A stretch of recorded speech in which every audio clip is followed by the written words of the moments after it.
অপরাধেও supreme কোর্টের settle principal of law অনুযায়ী একজন নারীকে আদালত বেল দিতে পারে।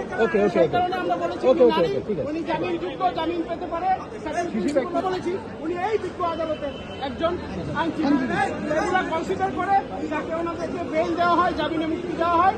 ওনার রিমান্ড যে আবেদন করেছে পিপি সাহেব সেটা যাতে রিজেক্ট করেন এবং ওনাকে যাতে ডিভিশন দেন। বিজ্ঞ আদালত আমাদের সাবমিশন শুনে, আমি এবং আমার যাতে সহ আইনজীবী যারা ছিলেন সবার সাবমিশন শুনে ওয়াজ প্লেস টু আমাদের যে রিমান্ড ক্যান্সেলের যে আবেদনটি ক্যান্সেল করেন সেটা উনি মঞ্জুর করেছেন, ওনাকে ডিভিশন দিয়েছেন, কিন্তু বেইলের যে আবেদন ছিল সেটি নামঞ্জুর করেছেন। তার বিরুদ্ধে অভিযোগ আনা হয়েছে হত্যা চেষ্টা করেছে।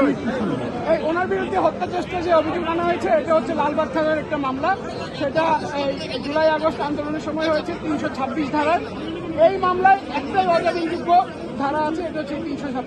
কিন্তু যেহেতু উনি স্পিকার ছিলেন, ওনার কোনো রাজনৈতিক সংশ্লিষ্টতা একেবারেই ছিল না, উনি তো আসলে এই জুলাই আগস্টের সাথে কোনোভাবেই সম্পৃক্ত হতে পারেন না। এটা আমরা আদালত